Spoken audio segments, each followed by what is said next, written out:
ನಾಗಮಂಗಲದಲ್ಲಾಗಿರುವಂಥ ಘಟನೆ ನಿಜಕ್ಕೂ ಸರ್ಕಾರಕ್ಕೆ ಎಚ್ಚರಿಕೆ ಗಂಟೆ ಆಗಬೇಕಾಯಿತು. ಈ ಥರದ ಹಲವಾರು ಘಟನೆಗಳು ಕರ್ನಾಟಕದಲ್ಲಿ ಕಳೆದ 1.5 ವರ್ಷದಿಂದ ನಡೀತಾ ಇದೆ. ಗಣೇಶ ಸಂದರ್ಭದಲ್ಲಿ ಕಳೆದ ಬಾರಿನೂ ಕೂಡ ಅದೇ ಸ್ಥಳದಲ್ಲಿ ಗಲಾಟೆ ಆಗಿತ್ತು.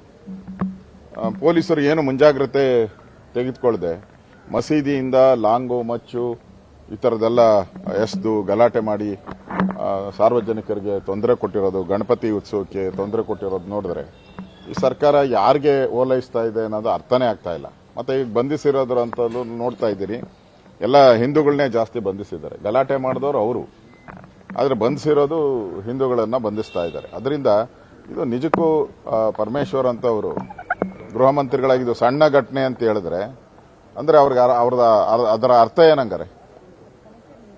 ಅಂದ್ರೆ ದೊಡ್ಡ ಗಲಭೆ ಆಗ್ಬೇಕಾಗಿತ್ತು ಅಂತನಾ?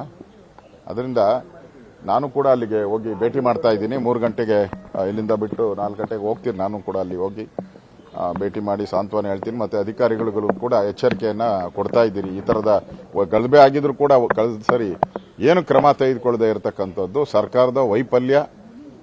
ಸ್ಪಷ್ಟವಾಗಿ ಇದರಲ್ಲಿ ಸರ್ಕಾರದ ವೈಫಲ್ಯ ಕಾಣ್ತಾ ಇದೆ.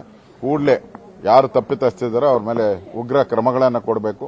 ಅವ್ರ ಮೇಲೆ ಗೂಂಡಾ ಕಾಯ್ದೆ ಹಾಕಿ ಬಂಧಿಸಬೇಕು. ಅವ್ರು ಯಾರು ಕಲ್ಲು ಹೊಡೆದ್ರು ಅವ್ರಿಗೆ.